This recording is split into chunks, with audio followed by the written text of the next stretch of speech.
First dates had always made me uneasy, but this one carried a kind of anticipation that was hard to explain, as if something unusual was about to happen. Her name was Emma, and we had met on a dating app 2 weeks earlier, quickly falling into a rhythm of late-night conversations that stretched for hours. She had this sharp wit that could catch me off guard, a smile that seemed to challenge me, and a confidence that felt magnetic. By the time we agreed to meet in person, I had convinced myself that she might be someone special. The cafe where we decided to meet was small, tucked between a bookstore and a record shop, the kind of place where the hum of conversation and the scent of roasted beans made everything feel warm. I arrived early, pacing in front of the counter before finally sitting down with a black coffee. My phone buzzed with a text from her. "Almost there. Don't start the coffee without me." And I smiled, thinking again how effortlessly she seemed to brighten everything.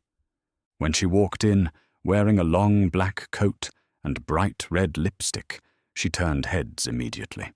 She spotted me, waved, and as she sat across from me, she casually placed her phone on the table, camera already facing us. "I'm live, guys. Say hi to my date," she announced without hesitation. The red recording light glowed, comments began pouring in across the screen, and in a single moment I realized this was not going to be the kind of date I had imagined. At first I thought she was joking, some kind of playful icebreaker to ease the tension of meeting in person for the first time. But then I noticed the steady stream of words scrolling across her screen.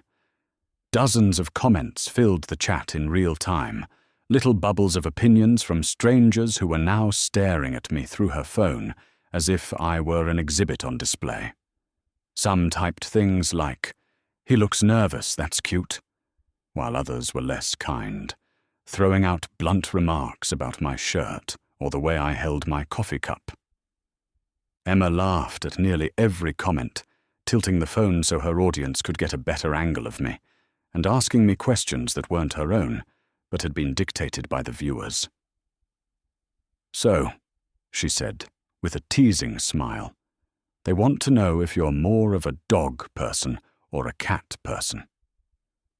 The way she spoke made it sound like this was the most normal thing in the world, like live streaming your date was just another modern quirk of dating culture. Meanwhile, I sat frozen in place, unsure if I should answer honestly, play along for her audience, or walk out of the cafe and leave her talking to her phone. What would you do if a stranger's opinion decided how your date sees you? The question kept rattling around in my mind, and I realized that no matter what I said or did, I wasn't only trying to impress Emma anymore. I was trying to impress a faceless crowd. I forced a smile and decided to answer her questions, even though each one felt less like conversation and more like a public interview. When Emma relayed another comment, asking me to stand up so they could rate my outfit, she giggled and nudged me, clearly expecting me to comply. Against my better judgment, I stood and gave a small, awkward spin, which drew a flood of comments, some praising me, others ridiculing everything from the cut of my jeans to the color of my shoes. Emma clapped like a game show host rewarding a contestant for participating, and I realized she was thriving in this environment, completely at ease with the invisible audience. I wasn't sure if she was testing me, trying to see how much I could handle, or if this was simply her idea of fun. Either way, the date wasn't about us anymore. It was about the people on the other side of that glowing screen.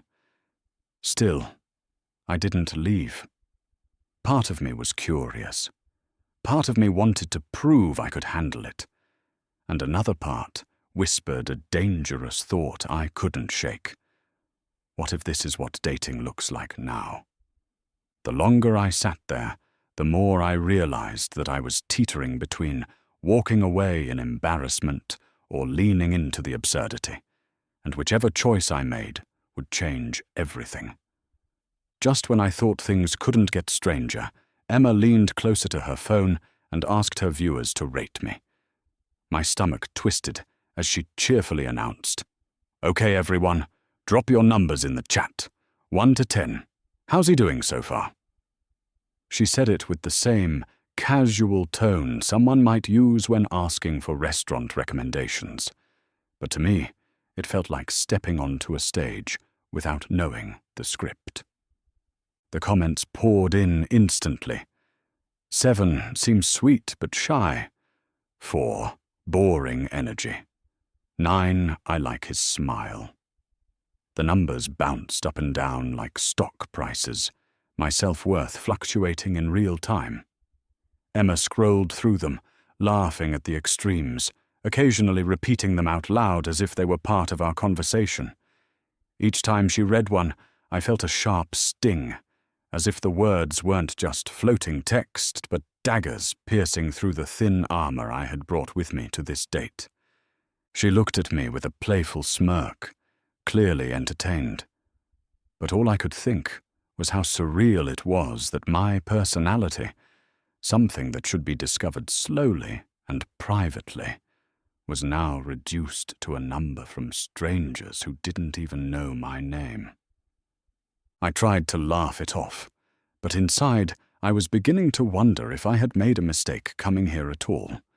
The cafe around us seemed to blur, the chatter of other customers fading into the background as the glow of Emma's phone became the center of everything. She was no longer talking to me directly.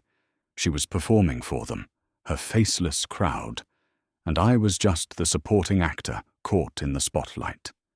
Every time I tried to steer the conversation toward something normal, our favorite movies, where we grew up, even the weather, she redirected it back to her viewers, as if their curiosity mattered more than mine. Then one of the comments scrolled by. "Ask him about his exes. Let's see if he's over them." My chest tightened, and before I could react, she leaned toward me and repeated the question with a mischievous grin. "So, tell us, are you still hung up on anyone?" It wasn't just her asking. It was the dozens, maybe hundreds of people who had tuned in. I laughed weakly, trying to brush it off, but the audience wasn't satisfied. They wanted details. They wanted confession. And Emma fed into it, pushing further with questions I never expected to answer in front of strangers. For the first time, I felt my patience unraveling, and the thought of leaving her there with her phone became more tempting by the second. By now, I wasn't even sipping my coffee anymore. It sat cold on the table while I clenched my hands under it, trying to hold myself together. The comments were moving faster, the audience growing larger, and Emma was beaming like a host on primetime television. I realized she wasn't nervous at all. This wasn't a date for her. This was content. I wasn't sitting across from a woman I might like. I was sitting across from a performer, using me as material. Then came the moment that snapped something inside me. A comment flashed across the screen. "Kiss him on camera. Let's rate his technique." Emma laughed, read it aloud, and leaned closer with that same mischievous smile she'd worn all evening. The room seemed to tilt, and for a second, I couldn't hear anything except the pounding of my own pulse. I pulled back. My chair scraped against the floor, and heads turned in the cafe. "Is this all just a show to you?" I asked, louder than I intended. The smile faded from her face, and for the first time she looked unsure. The screen kept flooding with comments, half of them cheering, half mocking.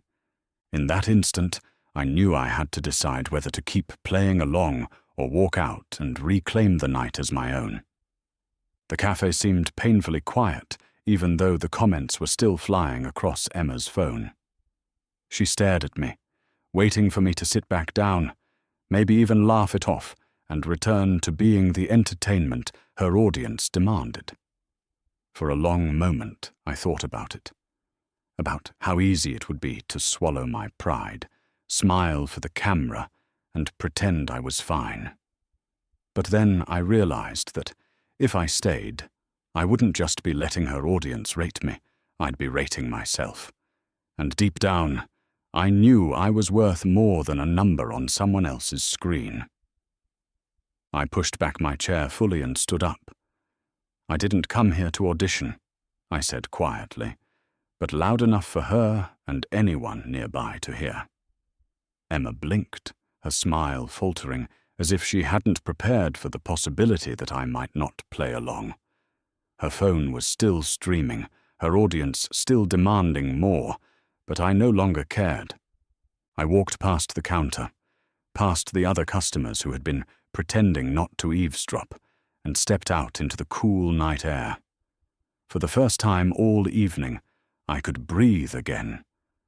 The red glow of her phone was behind me now, and with every step away, the weight of those strangers' opinions faded until all that was left was silence, and the knowledge that sometimes the bravest thing you can do on a date is simply to walk away.